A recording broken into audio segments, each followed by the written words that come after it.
Muy bien, queridos hermanos, seguimos estudiando las parábolas de Jesús. Las parábolas son los instrumentos comunicacionales que Jesucristo ocupó en muchos momentos para dar a conocer cómo el reino de Dios funciona. Y en ese mes específicamente vamos a concentrarnos en algunas parábolas que van a hablar más directamente a nuestra vida cristiana. Y el tema de hoy es cómo amar. Vamos a aprender a amar con una parábola muy conocida y seguramente ustedes ya han escuchado sobre ella. Pero ya que estamos hablando de amor, debemos preguntar, ¿hay amor en la ciudad? ¿Hay amor en la ciudad? Parece que las personas están cada vez más distantes unas de las otras. Las muestras sociales de afecto muchas veces son acotadas. La gente está enojada en el tráfico, en la micro, y es un poco lo que nosotros vemos por todos lados, la violencia, la criminalidad. Y por eso nos preguntamos, ¿hay amor en la ciudad? Interesantemente, amor es un tema que nos atrae mucho. De hecho, se cree que más de 100 millones de canciones hayan sido producidas a lo largo de la historia humana sobre el tema amor. Obviamente la mayoría sobre amor, el amor romántico. De hecho, se cree que la primera canción o la primera poesía sobre amor tiene fecha ahí de más de 2000 años antes de Cristo. Pero, ¿por qué nos gusta tanto el tema? ¿Y por qué nos cuesta tanto el tema? Ese es nuestro drama con el amor.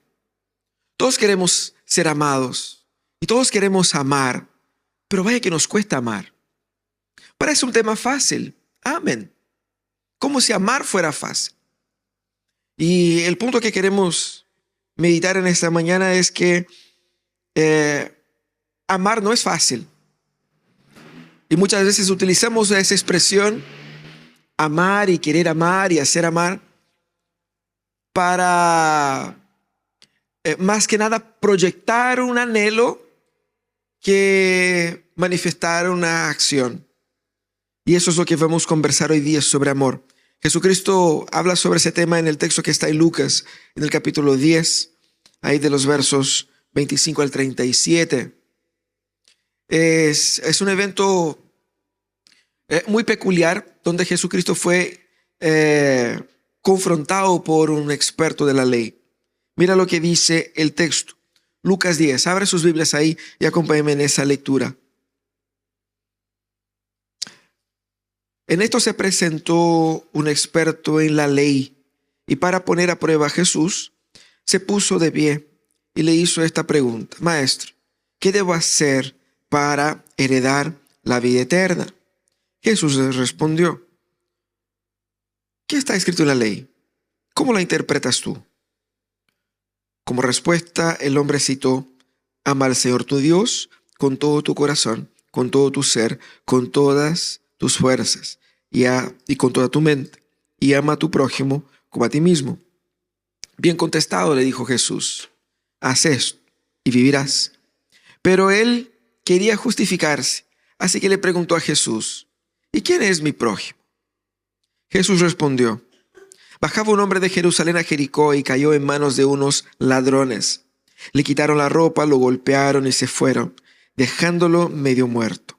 Resulta que viajaba por el mismo camino un sacerdote, quien, al verlo, se desvió y siguió de largo. Así también llegó a aquel lugar un levita, y al verlo, se desvió y siguió de largo. Pero un samaritano que iba de viaje llegó a donde estaba el hombre, y viéndolo, se compadeció de él. Se acercó y le curó las heridas con vino y aceite, y se las vendó. Luego lo montó sobre su propia cabalgadura y lo llevó a un alojamiento y lo cuidó. Al día siguiente sacó 2 monedas de plata y se las dio al dueño del alojamiento. Cuídemelo, le dijo, y lo que gaste usted de más, se lo pagaré cuando yo vuelva. ¿Cuál de estos 3 piensas que demostró ser el prójimo del que cayó en manos de los ladrones. El que se compadeció de él, contestó el experto en la ley. Anda entonces y haz tú lo mismo, concluyó Jesús. Esa parábola de Jesús, conocidísima con el título del buen samaritano, es una parábola sumamente incómoda. Es incómoda si nosotros entendemos cómo es la propuesta acá. Primero, ese texto está dividido en dos partes. Hay un diálogo y dentro del diálogo hay una parábola y su aplicación. Y ese diálogo más que nada es un maestro de la ley que pone a Jesús a prueba. El texto de Lucas dice que es un experto en la ley. Es una expresión que Lucas utiliza para un otro término que aparece en Mateo, que es puede ser maestros de la ley, pero era también un término llamado escribas. Básicamente era un académico, era un PhD en teología. Era un hombre de profundo conocimiento teológico. Era un doctor. Y él se acerca a Jesucristo para poner a Jesucristo a prueba, no para necesariamente saber si era Dios o no, sino que para poner a prueba más que nada su teología, el nivel de su doctrina. Entonces, él le hace una pregunta. ¿Qué debo hacer para heredar la vida eterna? Es una pregunta que al mismo tiempo es sencilla, porque no es una pregunta así como, dime de memoria cuáles son los tres, qué sé yo, nombres de personajes obscuros del Antiguo Testamento, nada de eso. Es un tema claro, un tema entendible. ¿Cómo puedo heredar la vida eterna? Pero tenía una trampa ahí. La trampa es, Cristo va a añadir o restar algo en la propuesta de cómo el ser humano puede ser salvo. Jesucristo entonces no responde así con una respuesta explícita, sino que ¿qué es lo que hace Jesucristo? Es un maestro de la ley, es un experto, es un doctor. Y Jesucristo le devuelve la pregunta. Bueno, tú que eres el doctor de la ley, ¿qué dice la ley?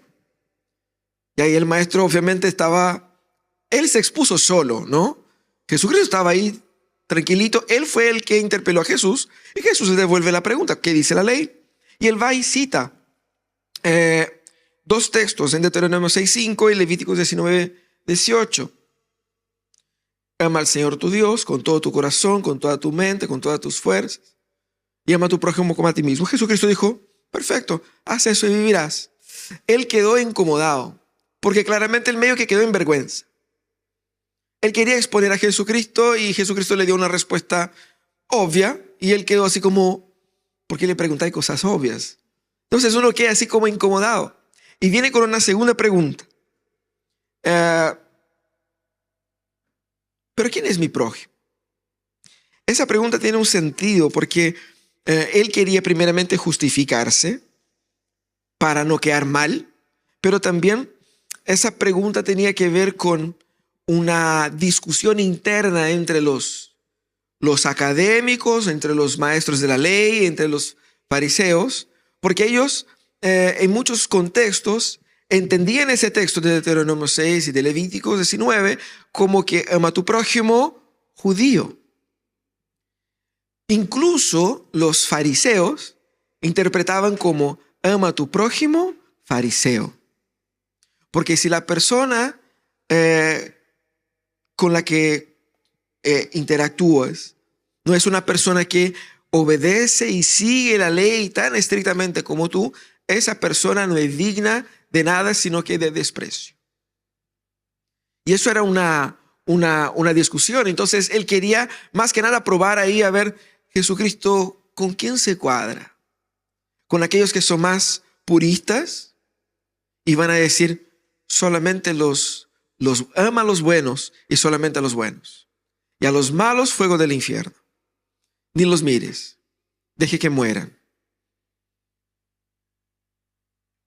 Eso era lo que el hombre probablemente pensaba. Y él quería saber qué decía Jesucristo. Y es en ese contexto donde Jesucristo va y le cuenta una parábola. La parábola es desestructurante para la forma de pensamiento de este maestro de la ley y de la mayoría de nosotros también. Y ya vamos a ver por qué. Porque primero Jesucristo utiliza un evento que es absolutamente factible. Jerusalén y Jericó se llevan por más o menos 30 kilómetros. Y Jerusalén está a 700 metros por el nivel del mar, arriba. Y Jericó está a 300 metros, no, a 30 metros bajo el nivel del mar. Entonces, hay una diferencia importante. Hay una bajada y es una bajada inclinada.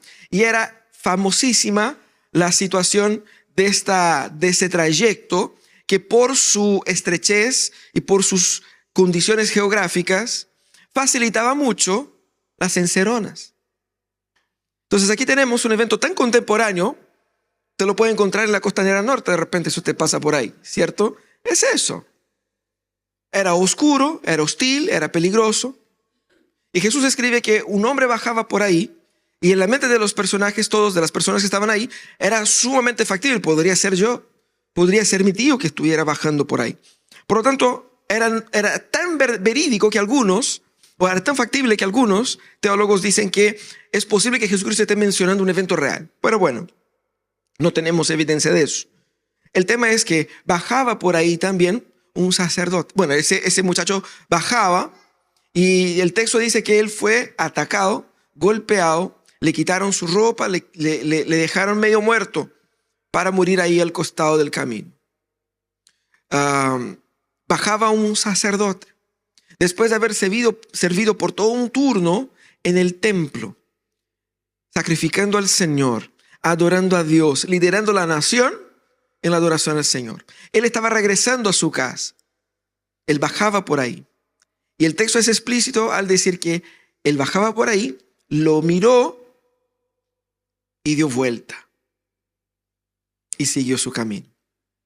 Bajaba también un levita.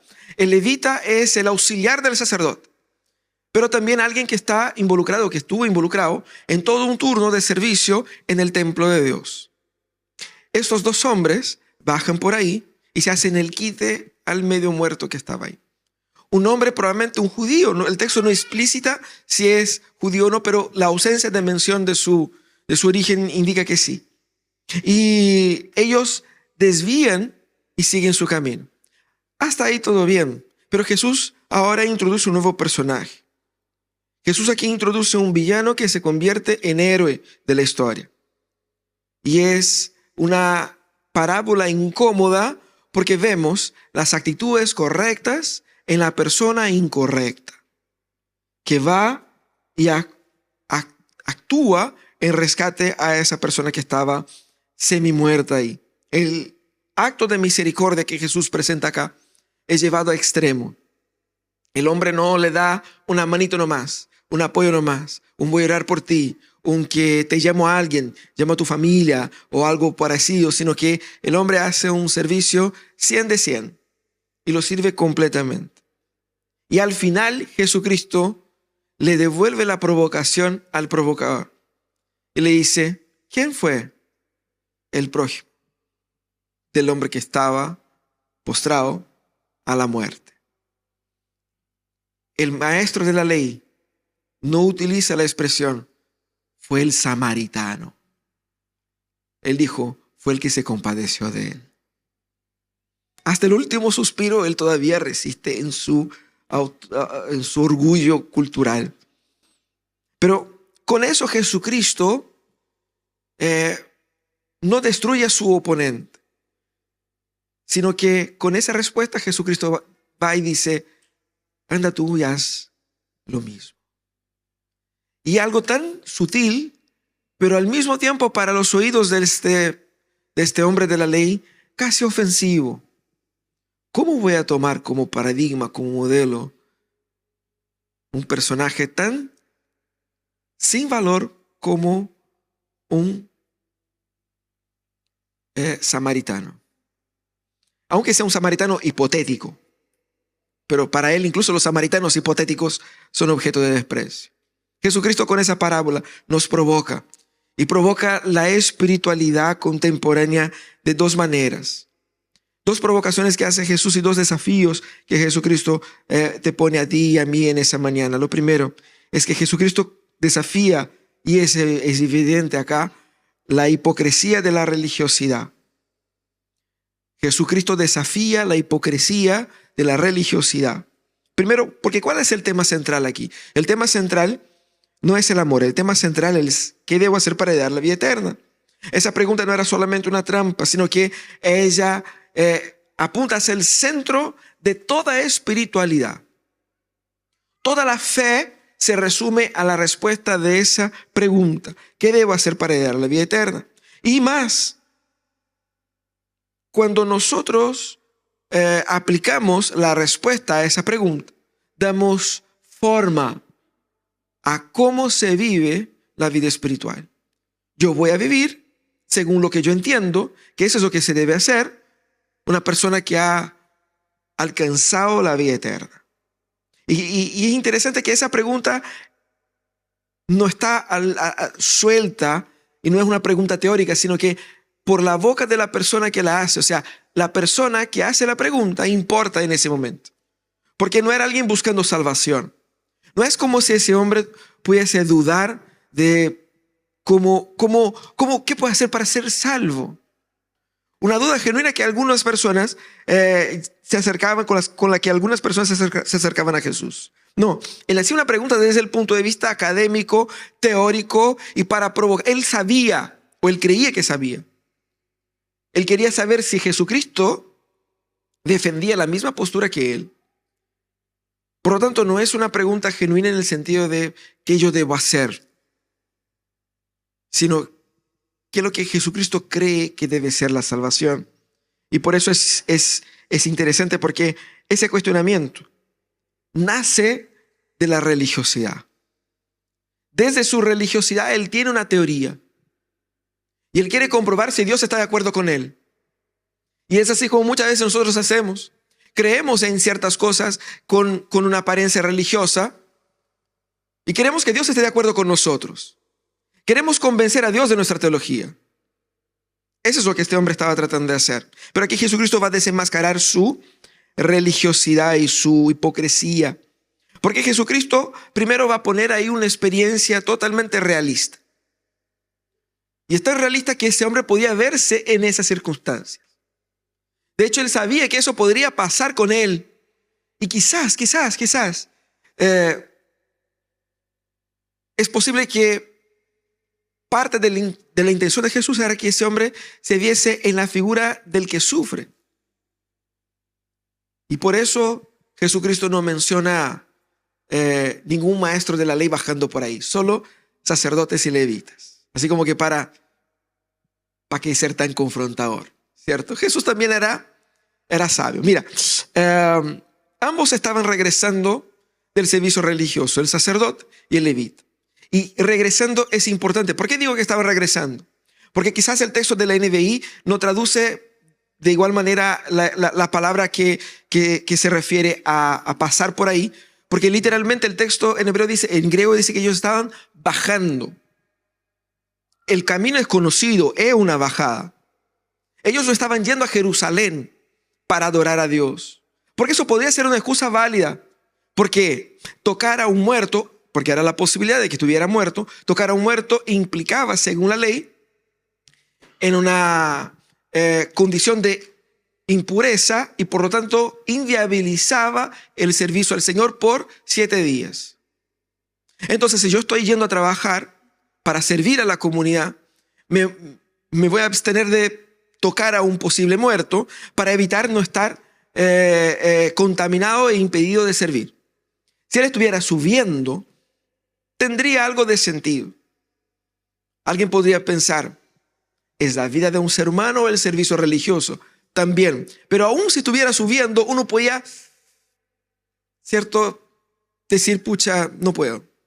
Pero no era el caso. Era más grave aún. Él ya había adorado a Dios.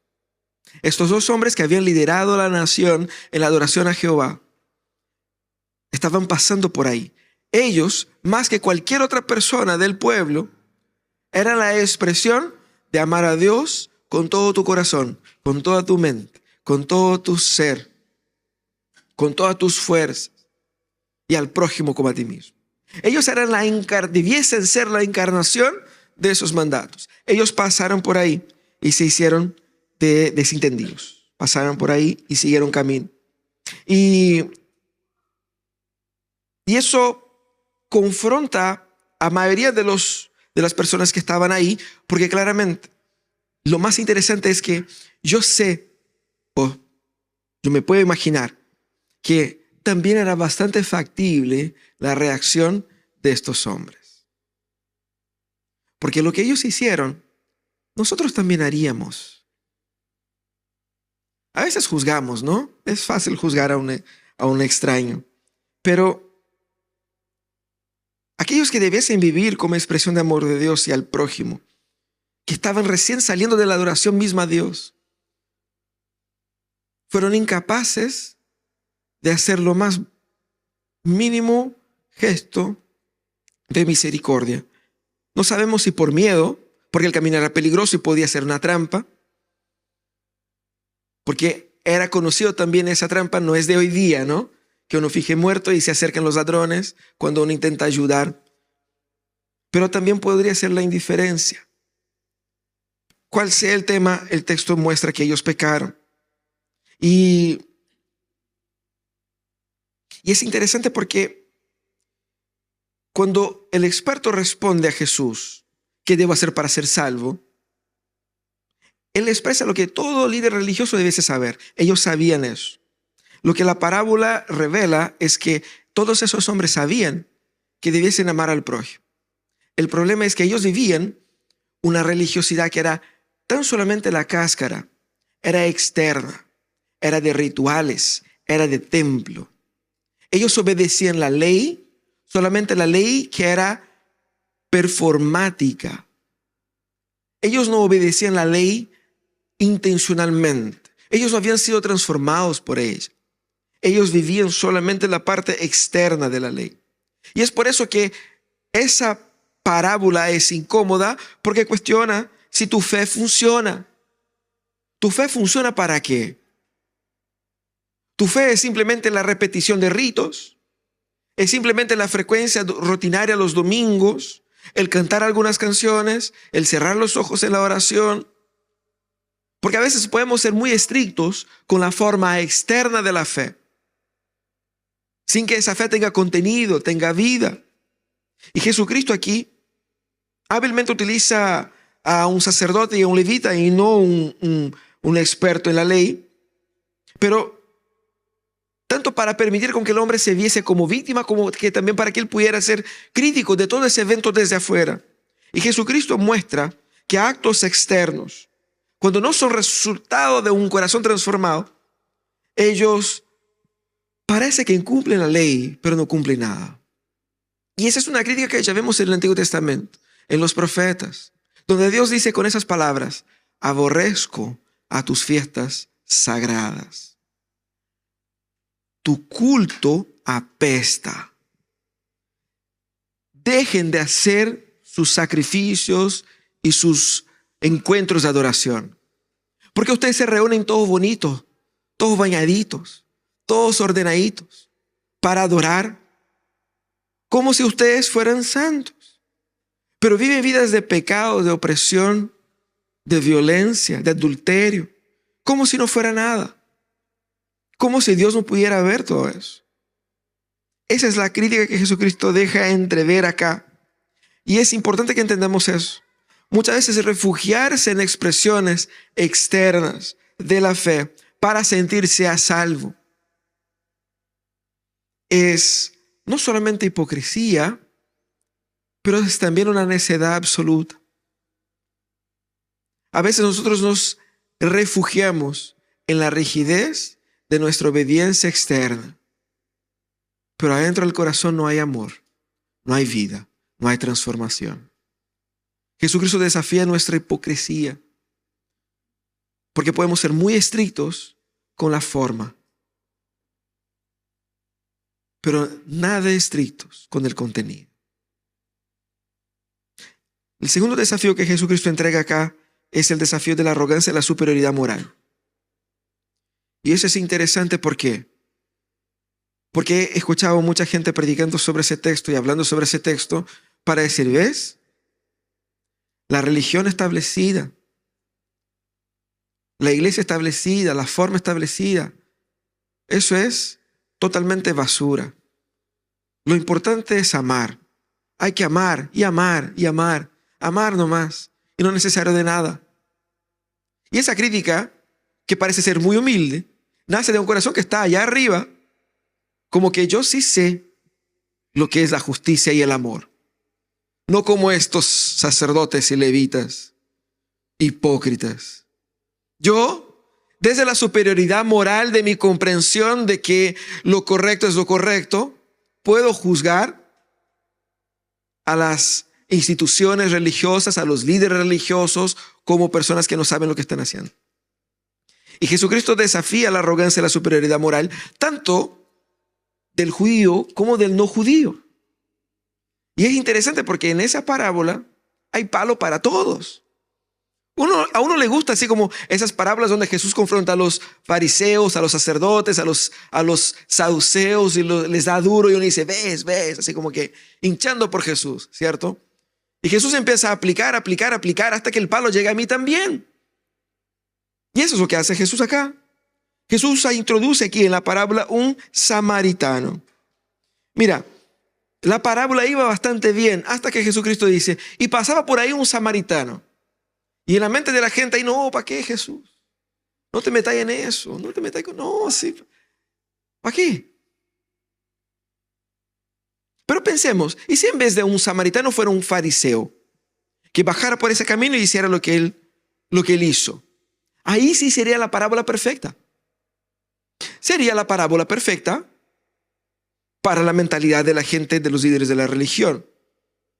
Los saduceos o los sacerdotes no les iban a gustar, porque era una crítica entre los dos grupos, ¿no? Pero Jesucristo va y provoca. Era un samaritano. Los samaritanos eran odiados por los judíos por razones históricas, pero sobre todo por aquellos que eran más puristas de la doctrina y de la ley, como los maestros de la ley. ¿Por qué? Porque en gran medida ellos habían rechazado la mayor parte del Pentateuco, del Antiguo Testamento, quedándose solamente con el Pentateuco, los primeros 5 libros de la ley. Ellos entonces tenían una variación teológica. Ustedes se acuerdan de la historia de la mujer samaritana. Y en la discusión, en la conversa con la mujer samaritana, ella le pregunta a Jesús, ¿dónde dice que se puede adorar? ¿Aquí o allá? ¿Y por qué hacían esa pregunta? Porque los samaritanos tenían otro local de adoración, tenían una divergencia teológica ahí. Y los judíos consideraban a los samaritanos personas dignas de ser odiadas. De hecho, Samaria era el territorio que separaba los judíos del norte con los judíos del sur. Y ellos se daban la vuelta, cruzaban el río 2 veces y viajaban a pata, caminos mucho más difíciles, por mucho más tiempo, solamente para no tener que cruzar la ciudad de los samaritanos. A ese nivel. No es así como que, ay, que me cae mal lo argentino, que me cae mal lo boliviano. No, eran así como, era la xenofobia llevada a su nivel extremo. Si pudiesen eliminar a los samaritanos de la tierra, bueno, los judíos en ese entonces, si pudiesen eliminar a todos los no judíos, ellos lo hubieran hecho. Pero específicamente los samaritanos, así lo harían. El punto es, cuando Jesucristo lo pone en esa situación, genera una incomodidad tremenda. Porque le cuesta entender cómo un samaritano va a ser un ejemplo de algo bueno. Pero Jesucristo no solamente hace eso, sino que es muy paciente y explícito en los cuidados del samaritano con el hombre. Porque en la descripción, el análisis de Jesucristo, el sacerdote y el levita simplemente lo ve y sale. Jesucristo no entra en detalle. ¿Podría Jesucristo bajar perfil? Lo vio, pero estaba apurado. Andaba con su hijo. No se detuvo porque tenía un compromiso. O porque tuvo miedo porque vio que a lo lejos tenían algunas personas sospechas y podría ser una trampa. No le baja el perfil, simplemente dice, lo miró y siguió. Pero en el caso del samaritano, el hombre lo ve y Jesucristo describe con mucha riqueza de detalle qué es lo que el hombre hizo. ¿Y qué es lo que el hombre vence? Entre varias cosas. Primero, ese samaritano vence la barrera cultural, porque él estaba en territorio ajeno. Él no estaba dentro de su pueblo. Él sabía que estaba saliendo de Jerusalén, el corazón del judaísmo, y él estaba por un camino peligroso. Él bajaba por ahí y él vence primeramente la barrera cultural al ser él un samaritano, ayudando lo que él podría imaginar muy fácilmente que debiese ser un judío. Por lo tanto, él hizo lo que ninguno de los oyentes de Jesucristo en aquel momento lo haría. Pero más que eso, él vence también la barrera del miedo. Porque si ese hombre fue atacado, yo puedo ser atacado también. Somos seres humanos normales y reaccionamos de la misma manera. Pero él tuvo valor de enfrentar su propio temor de ser atacado él, y con mayor razón, porque si atacaron a un compatriota, a él lo harían peor. Entonces, él vence la barrera del miedo y auxilia y se detiene para auxiliar a este hombre. Pero más. Y aquí es donde quizás nos confronta más específicamente, porque el samaritano también vence la barrera de la comodidad. Él se detiene. Él retrasa su viaje. ¿Será que no tenía compromiso? ¿Será que no tenía agenda? ¿Será que no tenía ninguna cosa que hacer? ¿Estaba así andando por la vida? No, no es así. Él tenía sus cosas que hacer. De hecho, el texto muestra eso. Él tenía su agenda, pero él retrasa su viaje. Él dispone de su aceite, de su vino, que podría servir para él, para su protección, para su cuidado, para su alimentación. Pero él dispone para una persona que él no conoce. Él dispone de su animal. ¿Ustedes se han dado cuenta de eso? No es que él va a poner una persona como una moto, ¿no? Pone la persona atrás y uno va adelante. Significa que muy probablemente el casi muerto estaba postrado en el animal y él tuvo que seguir viaje a pata. Eso es sacrificio. ¿Por qué me voy a sacrificar y hacer algo por un extraño? ¿Para qué?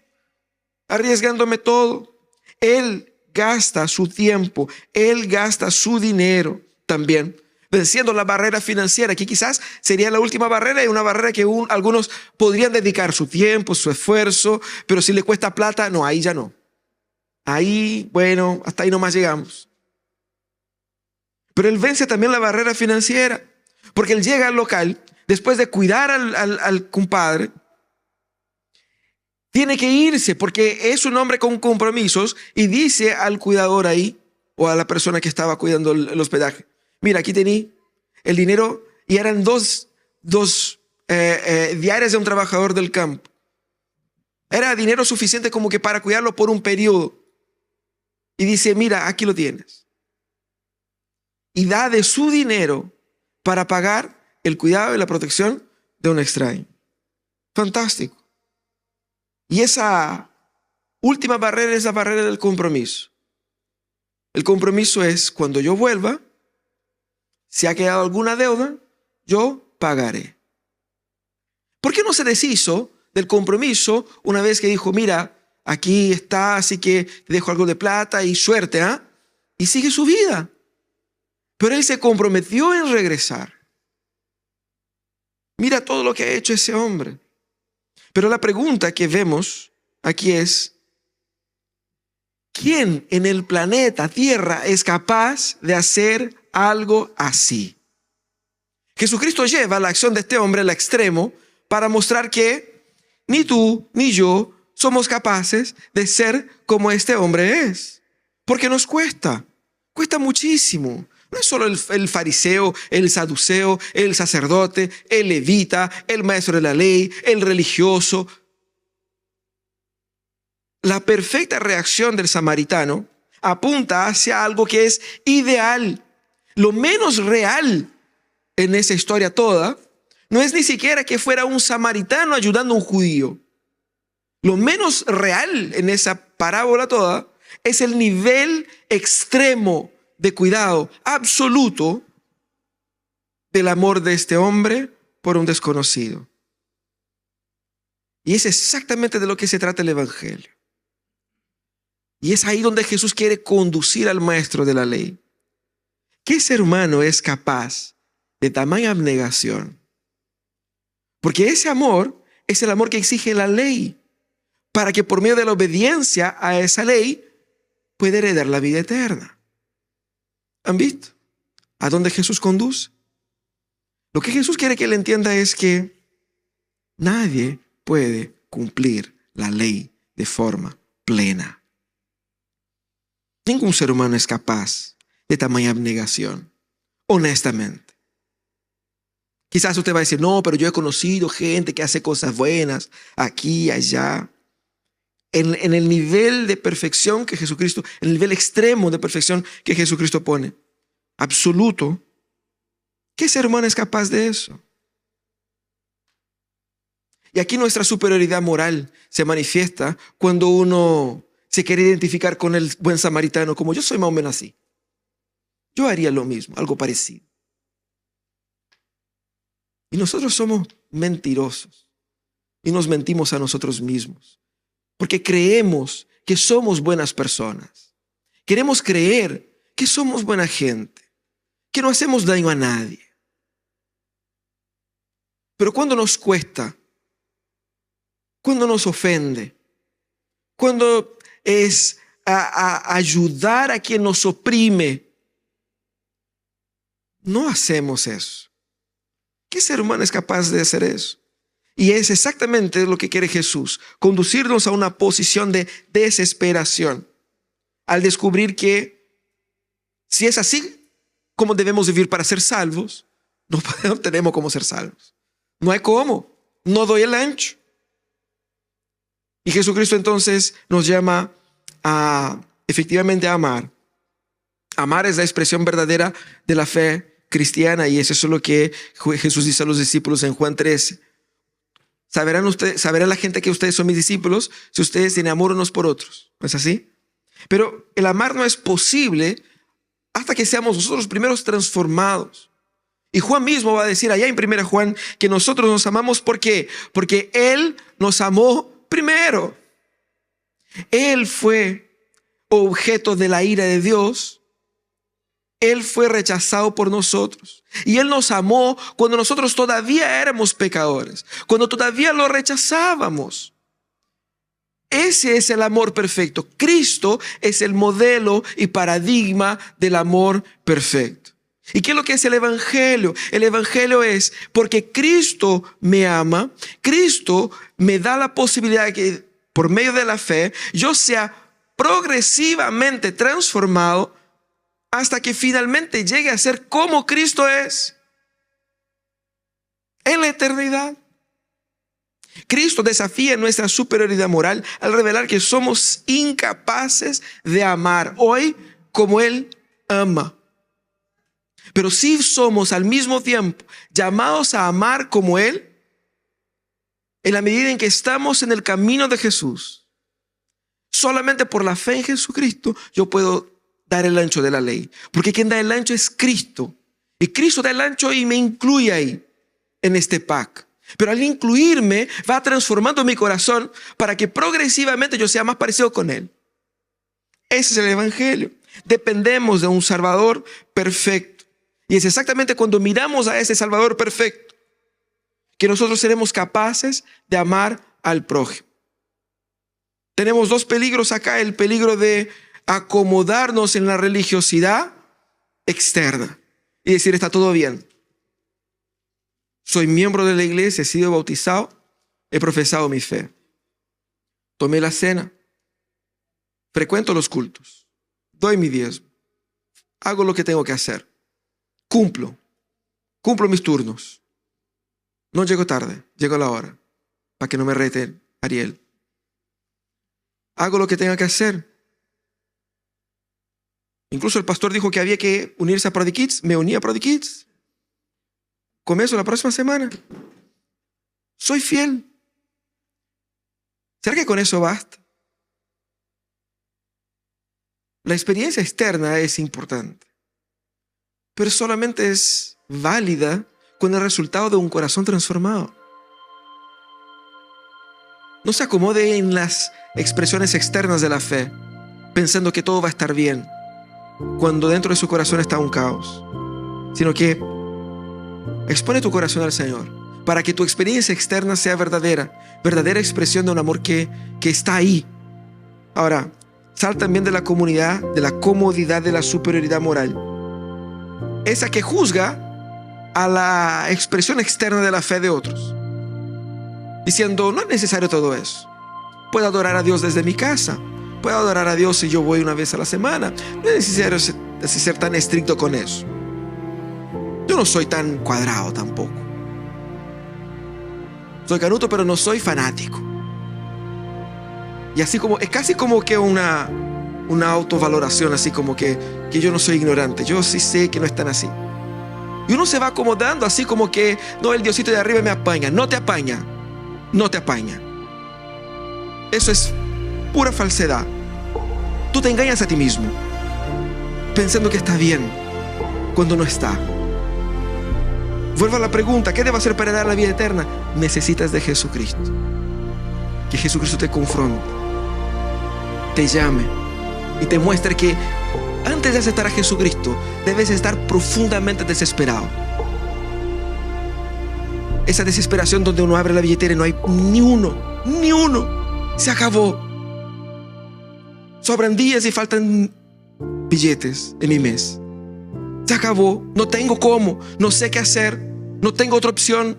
Estoy desesperado. Esa desesperación es la que me conduce a Cristo. Porque si Cristo es simplemente una añadidura para tu lógica de cómo te vas a salvar, no entendiste nada. Sigues perdido. Yo me doy cuenta de que estoy dejando de estar perdido cuando la desesperación por mi vida me conduce a Cristo. Y en Cristo, el alma desesperada encuentra salvación. Sal de la comodidad de la superioridad moral y de la religiosidad externa. Esa parábola nos debe llevar al arrepentimiento, a la súplica, para que podamos juntos decir al Señor, Señor, sálvame. Sálvame. Porque un samaritano me deja en vergüenza. Yo no tengo condiciones de hacer eso. Yo no tengo condiciones de amar como tu ley me manda a amar. Ayúdame a amar. Porque son muchas las trabas en mi corazón que me impiden de amar como Jesucristo manda. Sálvame, Señor. Sálvame. Que esa sea nuestra oración. Amén. Vamos a orar. Cierra tus ojos. Vamos a pedir que el Señor nos dé de su gracia.